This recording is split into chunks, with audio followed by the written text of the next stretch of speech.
السنة اللي فاتت كانت من أصعب السنوات اللي عدت عليا في حياتي. تغيير سكن، شغل، ضغط نفسي وفقد. وسط كل التعب ده كنت بلاقي راحتي في حاجتين: أزرع في الحديقة أو أطير الدرون اللي كانت بتاخدني من ضيق الحال والمكان للبراح والوسع. ومن هنا عملت لكم سلسلة ما تيجي نطير الدرون، سلسلة هتدي دماغك المساحة والبراح، وهنتكلم في مواضيع مهمة تخص كل واحد فينا.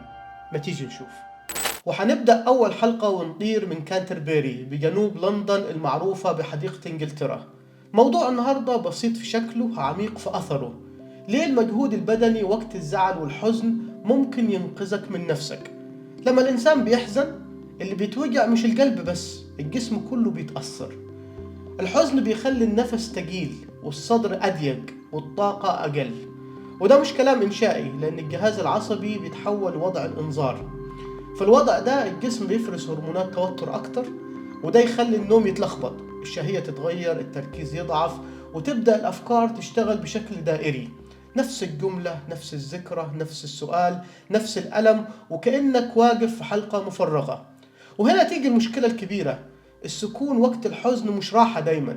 ساعات السكون بيبقى تثبيت للحزن ده، لأنك لما تقعد كتير دماغك بيفتكر إن الخطر لسه موجود وإنك لسه محبوس جواه، فيزيد التفكير ويزيد القلق. مش لأنك ضعيف، لكن لأن الدماغ مصمم يكرر التفكير في الألم كمحاولة للفهم والسيطرة. هتقولي طب فين دور المجهود البدني هنا؟ أقولك المجهود البدني بيعمل حاجة عبقرية جدا: بيغير الإشارة اللي طالعة من جسمك لدماغك. بدل رسالة أنا عاجز ومحبوس بتطلع رسالة أنا اتحركت، أنا قادر. الحركة بتكسر دائرة التفكير الدائري المغلق ده، مش لأنها بتمسح الحزن، لكن لأنها بتسحبك من جوه دماغك لبرا، لجسمك، لتنفسك، لخطواتك. علميا في 3 تأثيرات بتعملهم الحركة دي، حتى لو كانت بسيطة. الحركة، المشي برا البيت، بيعملوا 3 حاجات عندك. أولا، الحركة بتقلل شحنة التوتر في الجسم تدريجيا. الجسم وقت الحزن، أو على رأي زي ما بنقول في الصعيد عندنا الحزن، بيبقى مشدود، العضلات متقلصة، النفس سطحي. المشي الهادي بيفك التوتر ده وبيظبط النفس شوية بشوية. رقم 2، الحركة بتنشط مواد في المخ مرتبطة بتحسن المزاج والهدوء. المخ بيكافئك لما تتحرك، لأنه بيعتبر الحركة علامة قدرة وحياة، مش علامة استسلام. تالت حاجة، إن الحركة بتفتح نافذة تفكير أنظف، لأن المخ وهو ماشي بيشتغل بطريقة مختلفة عن وهو قاعد بيتألم، فتقدر تشوف الفكرة من مسافة بدل ما تبقى غرقان جواها. وده اللي بيفرق إنك تميز ما بين الإحساس وبين هويتك. الحزن ده إحساس مش تعريف. المهم هنا إننا ما نغلطش غلطتين شائعتين. الغلطة الأولى إننا نطلب من نفسنا مجهود عنيف وإحنا منهكين، فنفشل ونحس بالذنب أكتر. الغلطة التانية إننا نستنى المزاج يتحسن عشان نتحرك.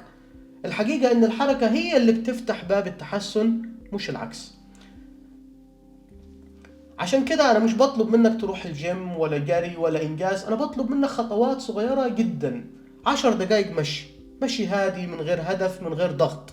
لو تقدر تطلع برا امشي في مكان مفتوح، لما تقدرش اتمشى يا سيدي في البيت. المهم ان جسمك يفهم انك ما سبتش نفسك للحزن يقضي عليك. وخلي بالك من نقطة مهمة: الحركة مش بديل عن مواجهة الألم، لكنها وسيلة تمنع الألم انه يتحول لشلل. انت ممكن تكون موجوع وزعلان بس تفضل واقف على رجليك، ودي مش قسوة على النفس، دي رحمة بيها. جربها النهاردة كده، قبل ما تفكر كتير قوم اشرب شوية مية، خد نفس عميق، اطلع اتمشى 10 دقايق، وبعدها اسأل نفسك سؤال واحد: هل مودك اتغير ولو حتى 5%؟ لو يبقى انت كده فتحت باب صغير، والباب الصغير ده ممكن يبقى بداية وطوق نجاح. وبكده نكون خلصنا أول حلقة من ما تيجي نطير الدرون ونرجع تاني للأرض.